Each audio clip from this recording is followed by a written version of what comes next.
Assalamualaikum warahmatullahi wabarakatuh.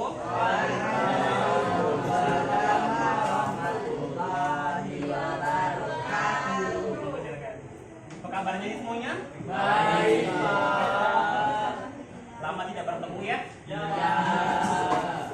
Nah, seperti biasa, Bapak ada kertas. Silahkan isi perasaan kalian hari ini. Apa yang kalian rasakan? Apa yang kalian keluhkan? Silahkan ya. Saya rasanya panik. Gimana? Yang nggak masuk siapa? Orang. Mau panik kan? Jujur ya? Panik gak?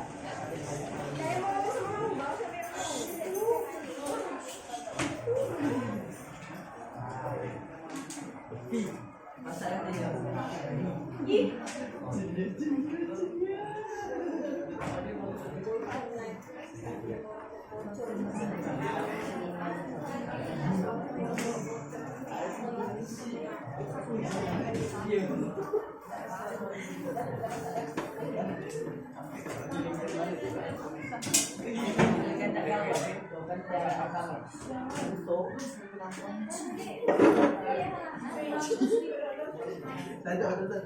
apa lagi senang kan kami panggil suami ada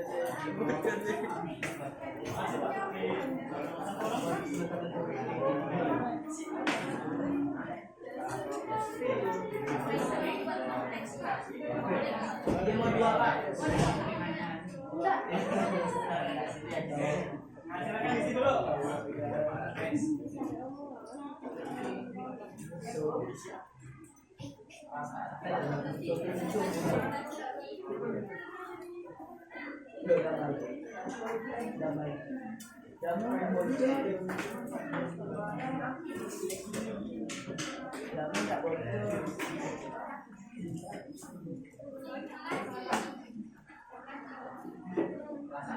Aku deh ramai di mana deh? Emoji. Kalau mbak emoji.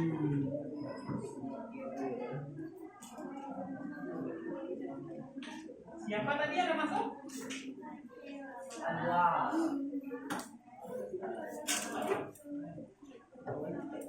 Adlek kau berapa dek? Emoji.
Bapak ini ada peringan modulnya, cuman ada 10.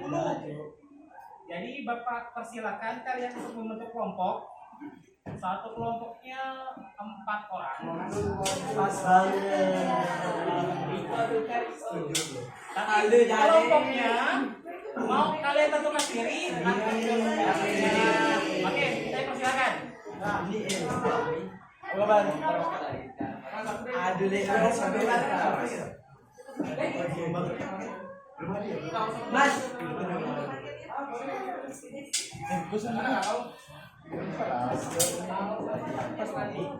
dua tiga empat dia Udah? itu dong.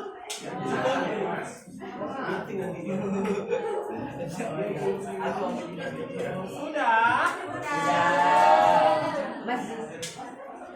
Yang sudah silakan ambil modulnya. Ayo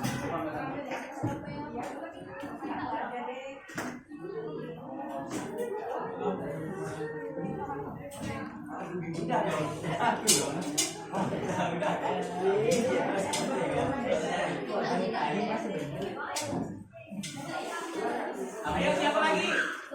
Ayo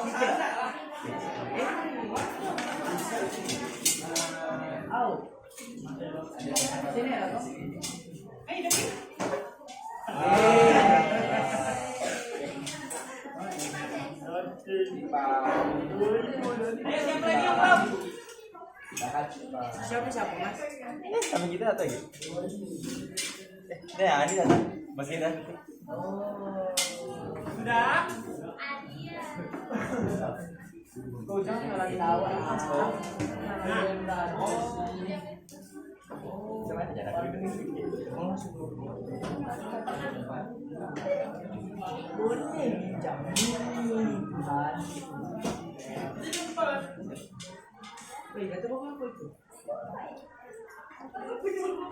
Jadi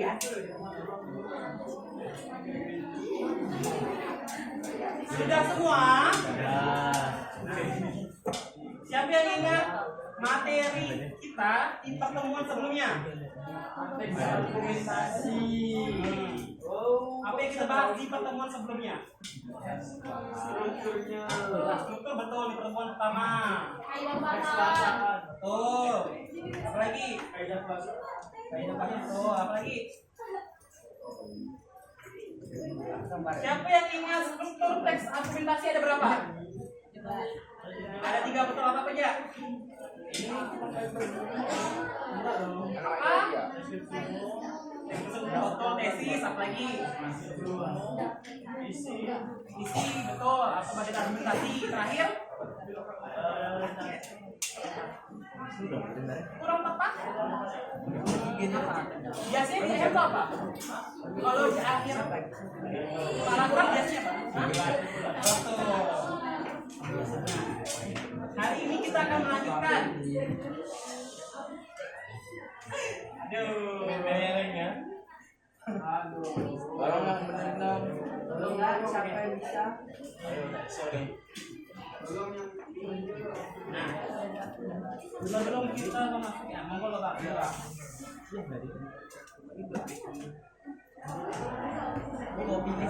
Oke. Nih, sebelum kita memasuki materi hari ini kan kalian sudah punya modul masing-masing kan? Coba jawab pertanyaan pertama.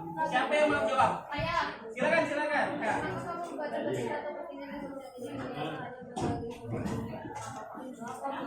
Pernah. Dalam kasus apa tuh? Kayak sepatu postingan apa gitu nggak ada faktanya kan kebanyakan opini sendernya aja. Terkecoh enggak? Terkecoh. Jujur ya, Kan? Bapak juga sering. Apalagi kalau sih misalnya, tahu nggak di sosial media yang di IG kan biasanya ada salah satu akun informasi yang sering yang apa gitu kan. Jadi orang-orang yang keseringan hanya membaca thumbnail, tak membaca isi atau di cross check ulang, kebanyakan mereka membaca hoax. Nah, Bapak juga sering. Makanya kalau misalnya Bapak melihat sesuatu, Bapak bakal cross check ulang, memastikan apakah itu benar-benar berita asli atau cuma hoax doang. Lalu pertanyaan kedua, siapa yang mau jawab? Riko. Siapa pertanyaan kedua? Jika kamu ingin Bentar, nomor 2 siapa? Coba.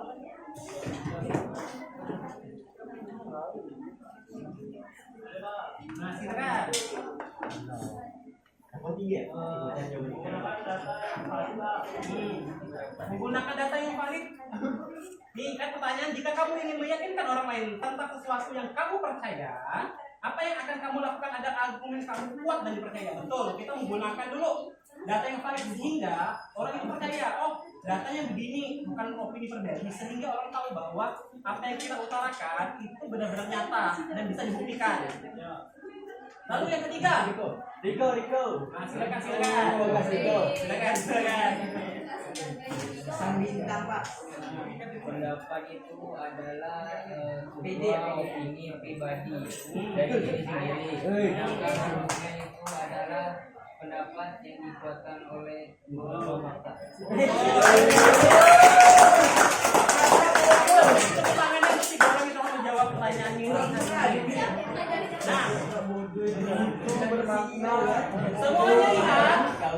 Ini kan ada sebuah teks argumentasi. Silakan diskusi dulu. Bapak kasih waktu 15 menit. Silakan kalian diskusikan apakah kalian bisa menemukan faktanya, opininya, atau kalau Pak saya menemui orientasinya apa. Silakan dulu ya. Ngomong enggak boleh jauh. Awak. Awak dulu mana di lomba awak. Dia yang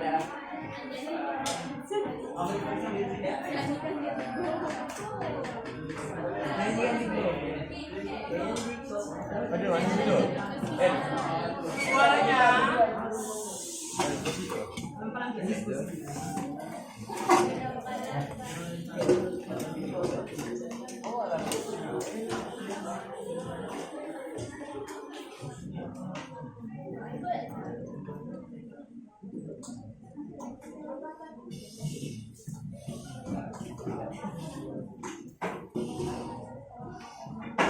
Ya, silakan dibaca modulnya ya.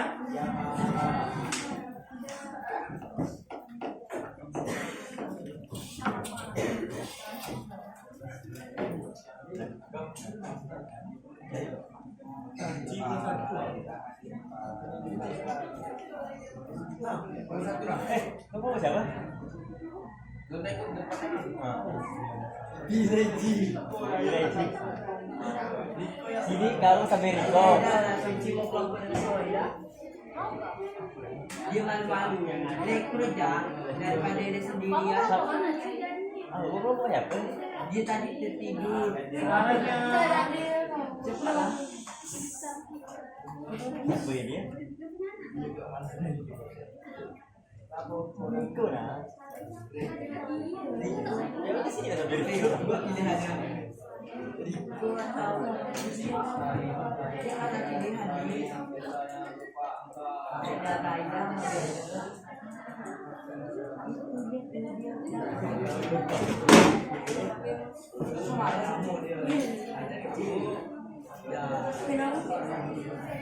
Boleh. sudah. Siapa yang bisa menyebutkan fakta di teks tersebut? Nah, silakan. Dia pintar Pak.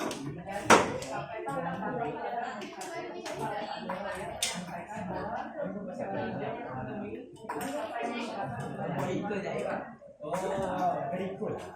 Tahu nggak kenapa itu jadi fakta? Karena Ada datanya Pak. Betul, karena itu bisa dibuktikan. Pertama, dia mewawancarai Pak Yono. Kedua, itu dibilang bahwa itu masih 5 kg, berarti itu sudah diakumulasikan oleh Pak Yono dan itu bisa dibuktikan. Lalu ada lagi yang bisa menyebutkan faktanya? Menurut kalian ada nggak lagi? Tadi siapa yang jumlah siswa? Silakan bacakan. Saat ini tersedia 2 tempat sampah untuk melayani sekitar 300 siswa setiap jam istirahat. Nah, itu juga bisa disebut fakta karena memang bisa dibuktikan dengan jumlah siswa. Ada lagi yang mau bicara? Ada lagi? Yang ini ya. Nah, tujuan pembelajaran hari ini adalah memproduksi teks argumentasi dengan memperhatikan kalimat utama, kalimat penjelasan, fakta, dan kalimat opini. Kita minum dulu ya. Banyak kesabaran.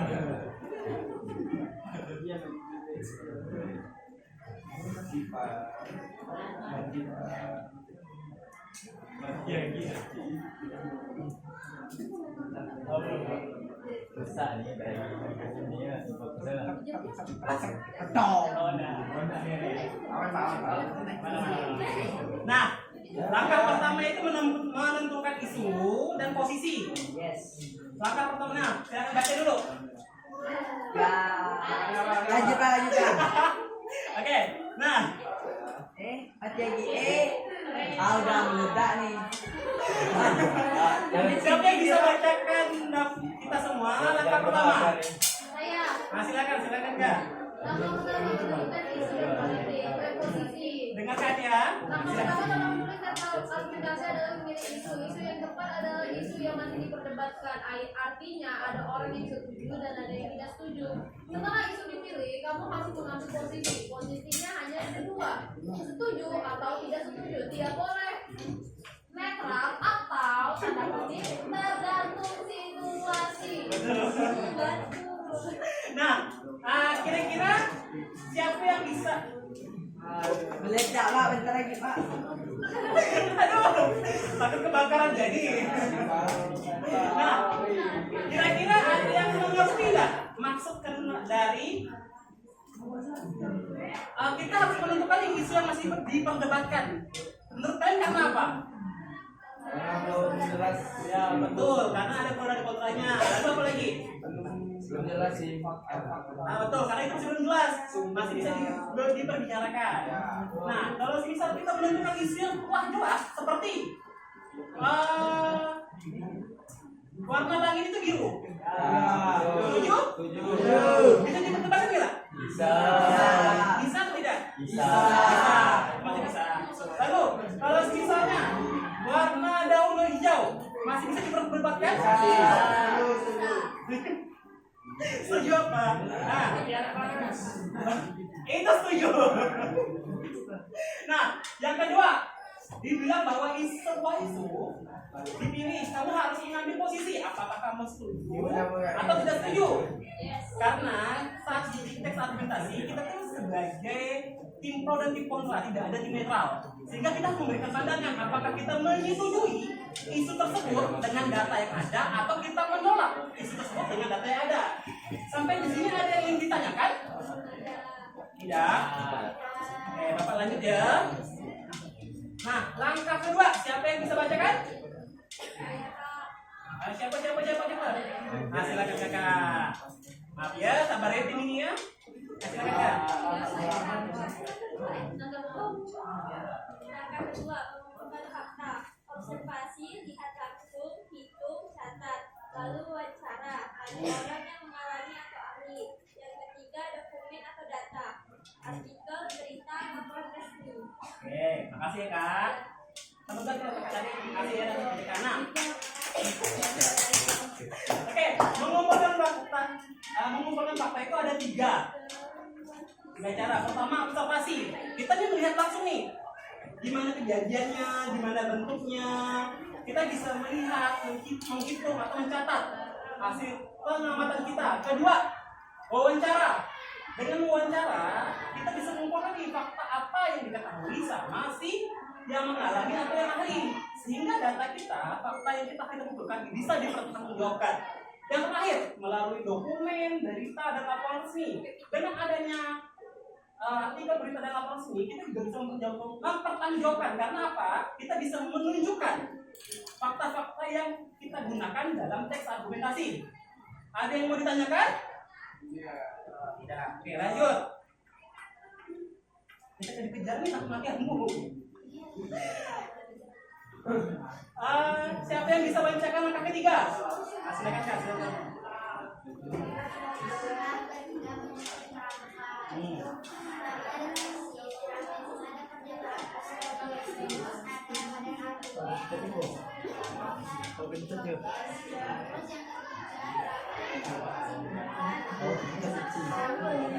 Nah, masih ingat kan materi pertemuan pertama kita tentang struktur teks argumentasi? Masih? Nah, kan ada tiga nih, tesis, badan argumen, simpulan atau penegasan ulang. Dari kerangka ini, kalian harus menentukan dari fakta yang telah kalian kumpulkan, lalu dari apa yang kalian ketahui, kalian harus memasukkan hal tersebut ke dalam 3 kerangka ini. Setelah itu, setelah kita membuat kerangka, langkah keempat mengembangkan kerangka menjadi paragraf utuh. Siapa yang bisa bacakan? Ayo, siapa yang bisa bacakan? Silakan.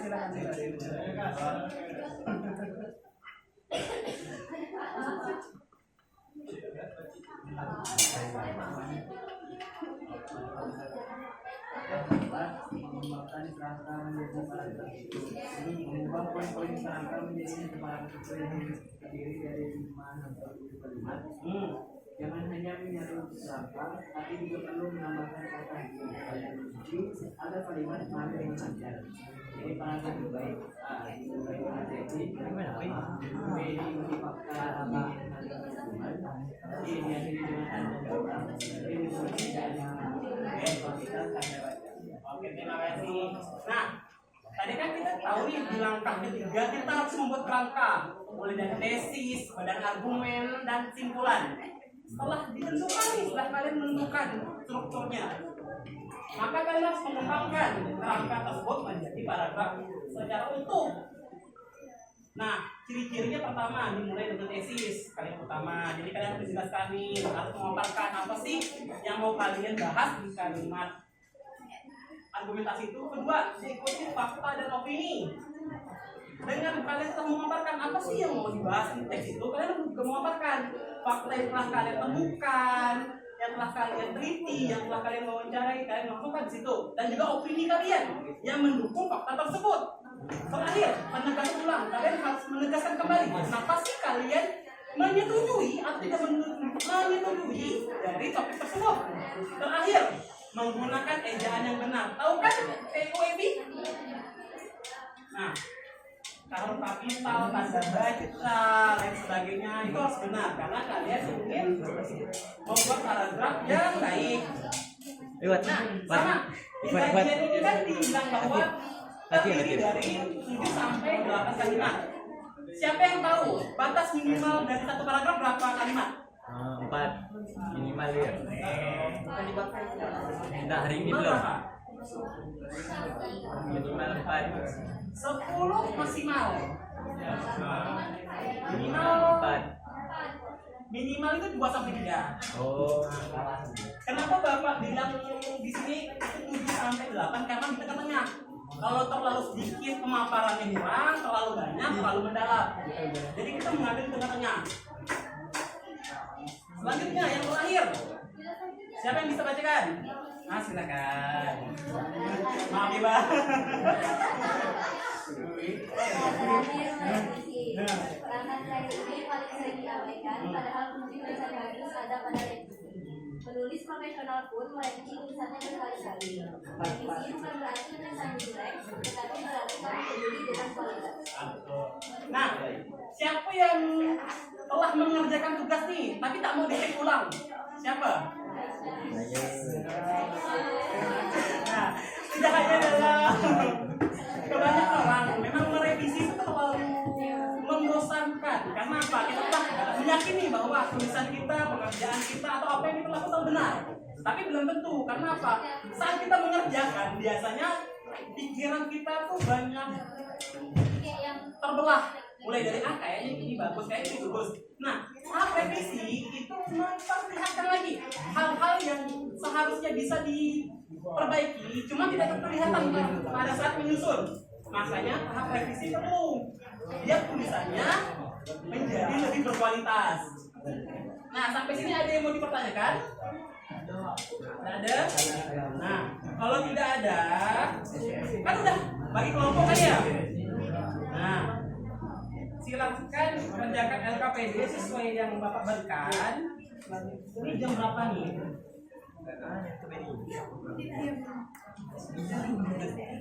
Kita sampai berapa sih? Sampai jam 8 pagi. Nah, Bapak kasih waktu setengah jam untuk mengerjakan ya.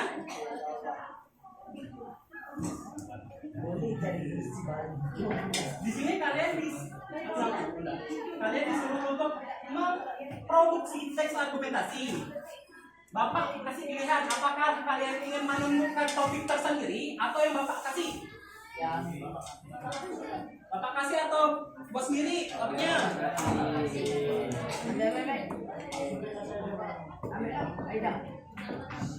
Kalian terkumpul kan?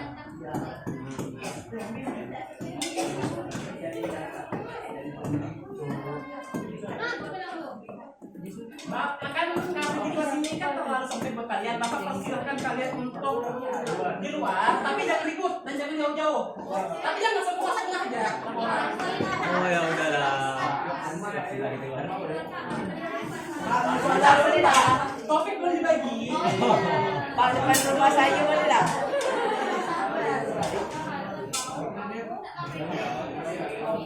Perwakilan setiap kelompok maju.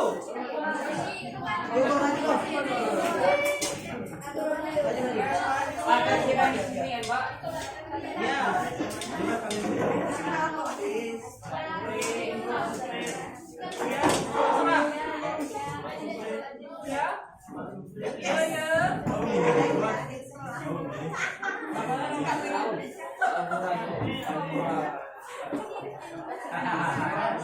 Mudah banget.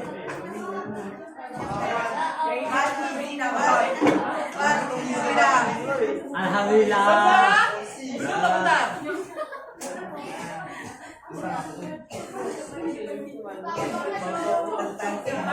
Tanya apa? Apa? Nih, semuanya udah ada rekam ini ya. Ada yang mau ditanyakan enggak? Enggak. Paham semua? Bapak persilakan buat mengerjakan ya.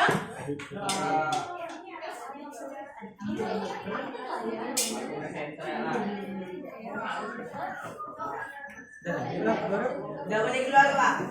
Silakan, silakan. Tapi jangan ribut ya. Ya Pak. Tapi please. Kamu dia kan?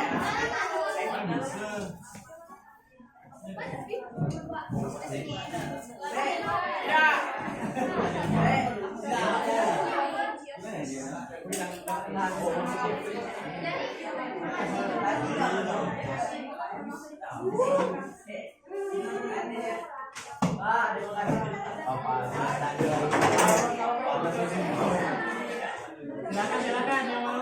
Ingat ya jangan jauh-jauh.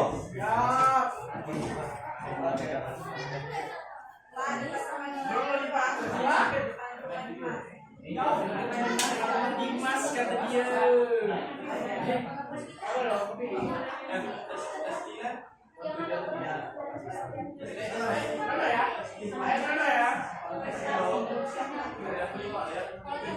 Wah, isunya berarti isu yang ini, Pak. Ya, kenapa kerja sendiri? Kenapa kerja sendiri kok lawan? Silakan menggunakan gawainya ya untuk mencari fakta. Iya, iya, Pak.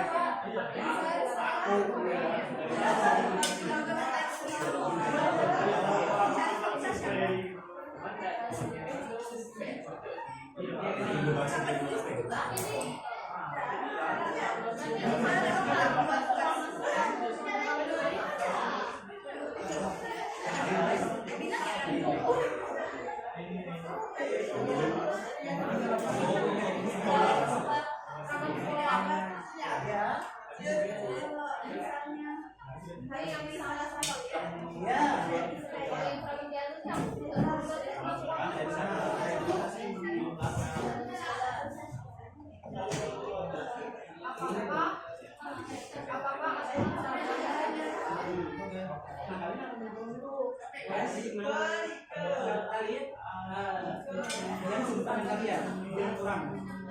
Menurut kalian, ekskul itu baik enggak? Baik.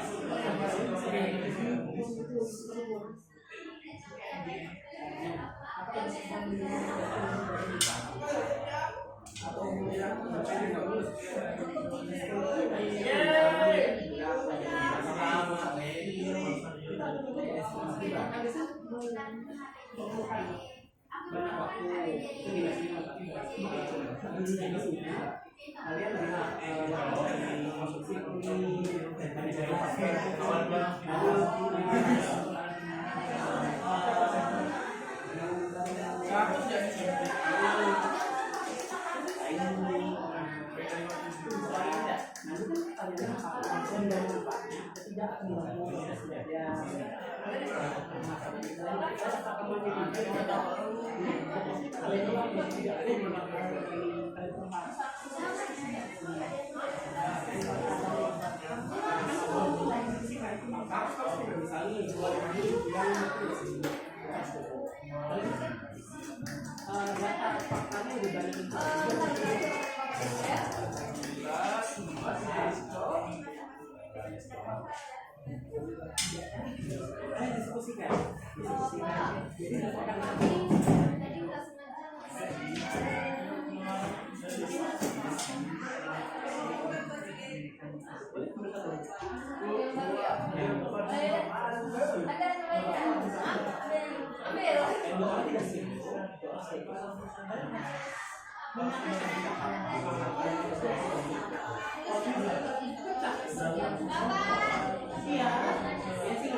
Masih mau?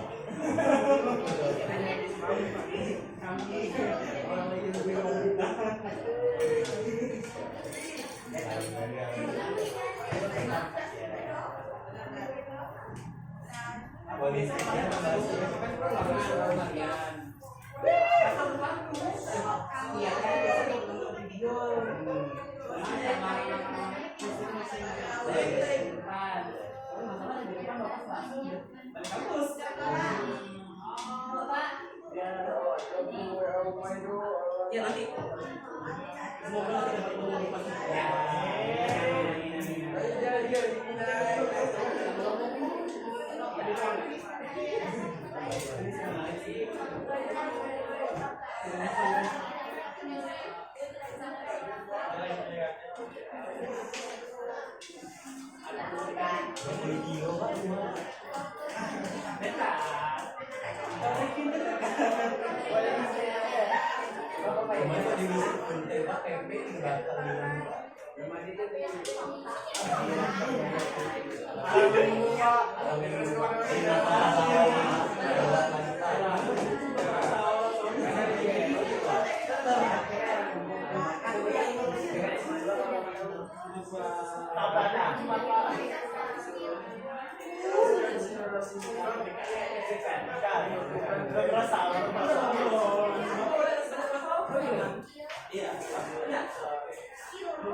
Yoda.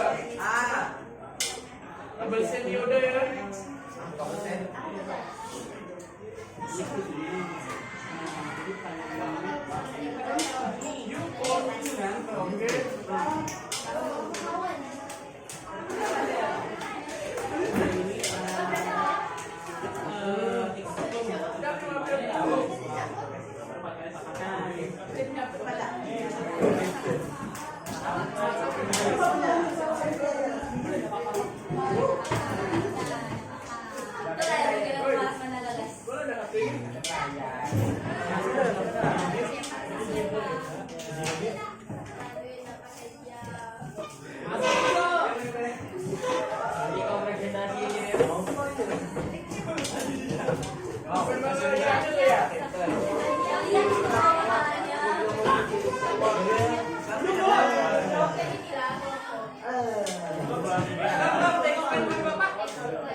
Sudah selesai semua. Kelompok kemana?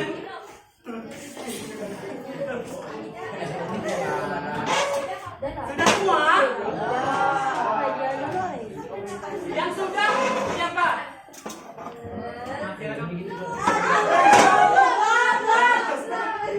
Tadi tinggal berapa menit lagi? Kalau misal tidak ada presentasi, rapatnya nanti ganggu penyelenggaraan ini. Ayo siapa yang mau presentasi duluan? Silakan. Jangan tadi angkat tangan lah. Jangan berbual ke bapak. Itu saya pertama, Pak. Sudah. Tepuk tangan ya. Berapa lagi loh? Kami bolong. Kan? Angin beda nih. Bisa digabungin jadi coba. Ini kan yang berserat.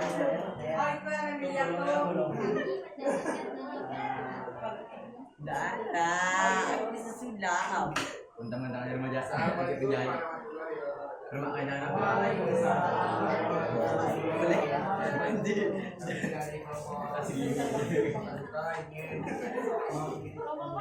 Hasil kerja keras.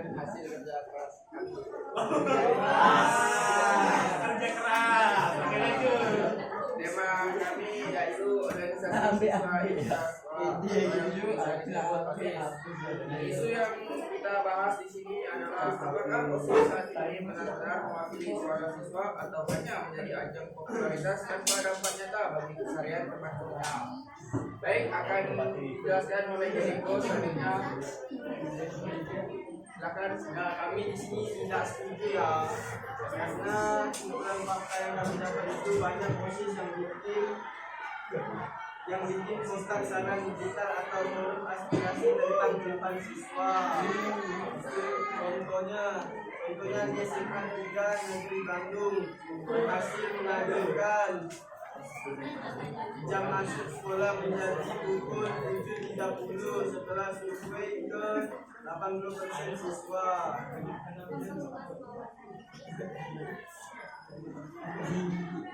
Baik, ada diresmikan dari itu tesisnya.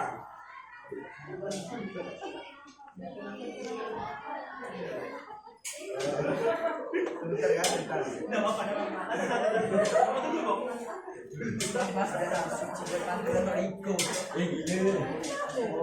Sayang, itulah pria yang dari Pasti sangat dicintai. hanya menjadi ajang popularitas. Go. Nah, suci buat. Jadi Gimana? Aku dah pertama ada Devi. OSIS seharusnya tidak hanya menjadi ajang popularitas, Ini kelompok kau apa gitu? melainkan menjadi wadah yang benar dan nyata dalam mewakili dan memperjuangkan aspirasi siswa dan konteks siswa di sekolah. dan sama Dimas. Musuh rumah sakit. Itu ada lah. Ada argumen.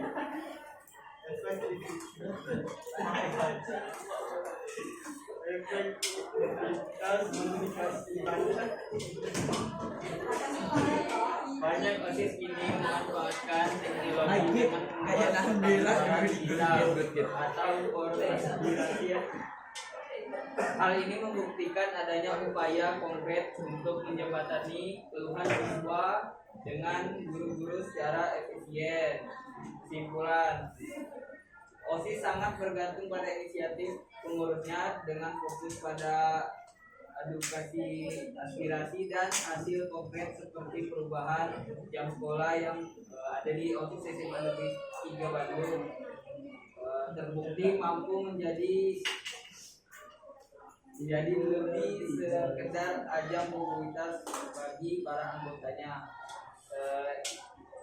Terakhir ada revisi. Di sini OSIS bukanlah hanya tempat ajang popularitas, tetapi OSIS adalah wadah bagi siswa berfungsi sebagai penggerak kegiatan siswa dan pengembangan potensi minat serta bakat.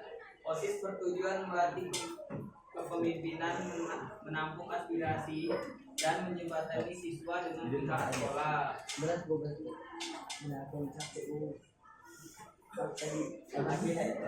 Efektivitas komunikasi, banyak OSIS kini memanfaatkan teknologi dengan membuat kotak suara digital atau mobil aspirasi untuk siswa ke sekolah. Hal ini membuktikan adanya upaya konkret untuk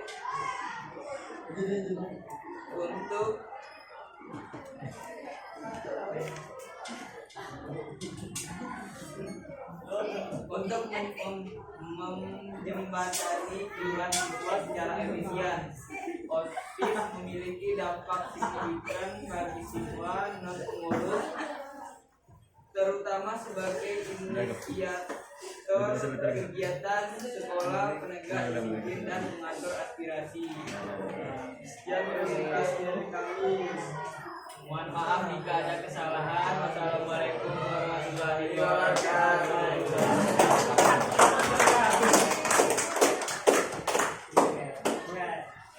Ayo, siapa lagi?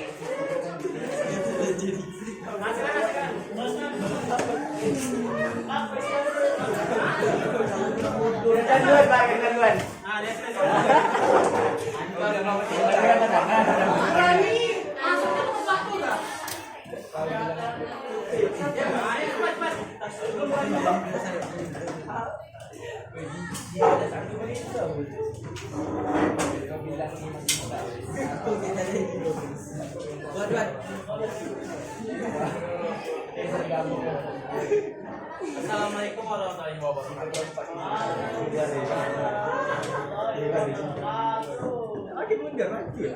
Kami dari kelompok Siguna akan mempresentasikan hasil kerja.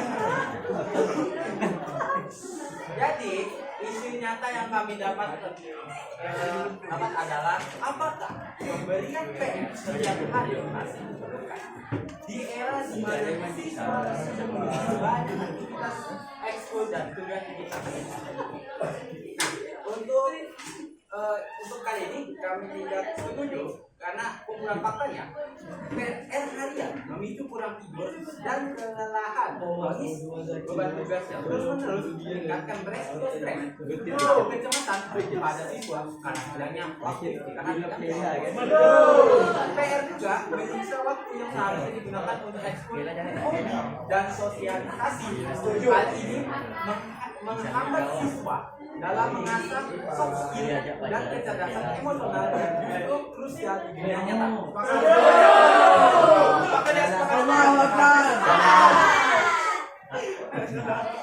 Ternyata tesis memberikan pekerjaan rumah setiap hari tidak lagi efektif bagi siswa, ditambah padatnya jadwal ekstrakurikuler dan beban tugas digital. Kebijakan PR harian itu menjadi beban kontraproduktif yang mengancam kesejahteraan siswa tanpa memberikan jaminan peningkatan prestasi akademik. Setuju?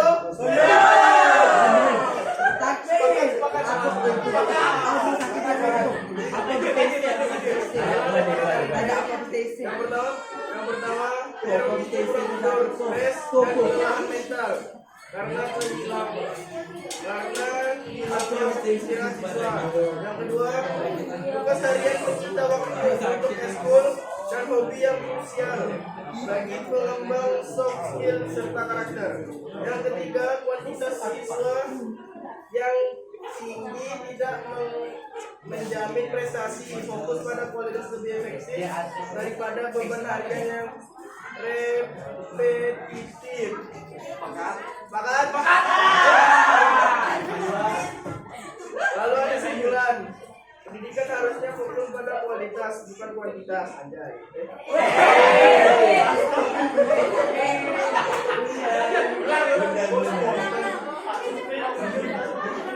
Pendidikan harusnya fokus pada kualitas bukan kuantitas. Menghapuskan atau membatasi PR harian akan memberi ruang bagi siswa untuk berkembang secara utuh, baik secara fisik, mental, maupun sosial. Sudah saatnya sekolah beralih ke metode pembelajaran yang lebih fleksibel dan bermakna.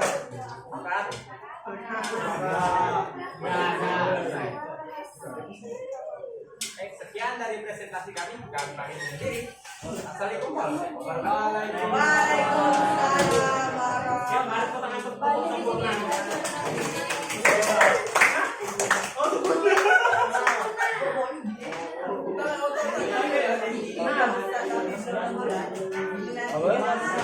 Karena waktu kita sudah habis, buat teman-teman yang berpresentasi, silakan kumpulkan yang KPD ini ya.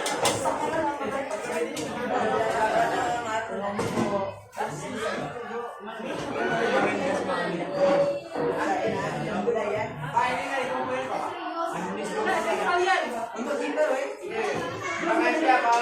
Nah, kertas yang tadi yang terpotong, silakan kalian berikan pendapat kalian tentang pelajaran hari ini ya. Pak, saya gambar barongan dah, Pak. Ya udah nggak apa-apa.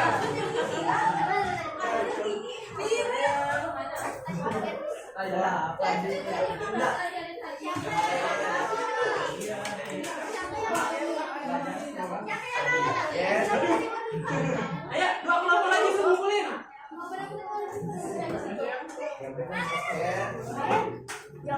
Satu lagi.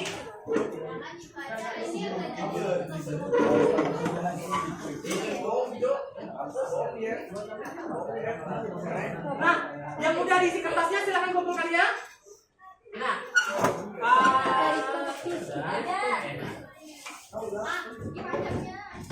karena pelajaran hari ini telah selesai,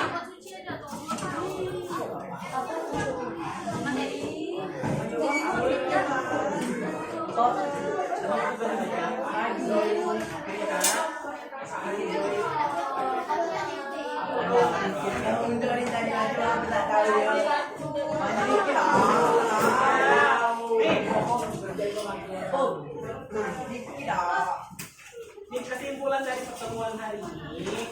Tes argumentasi adalah tes yang berisi. Tulisan yang berisi pendapat yang didukung oleh fakta untuk meyakinkan membaca. Lalu, ya, untuk membuat teks argumentasi itu ada 5 langkah. Pertama apa? Langkah pertama untuk buat teks argumentasi apa? Menentukan era, tentu. Yang posisi kedua apa? Kata betul. Ketiga,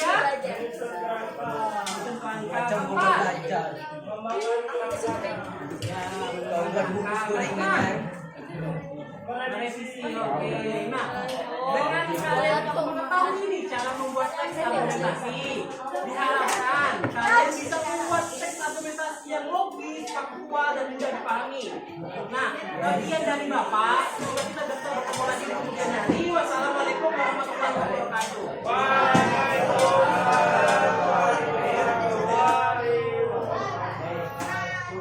Besok kita ketemu lagi. Itu untuk ulangan harian. Silakan baca materi yang dikirim Roman, pertemuan pertama dan kedua, lalu modul yang kami sampaikan pertemuan ketiga. Silakan pelajari ya. Besok itu kertas ya Pak. Apa tuh? Pakai kapal ya.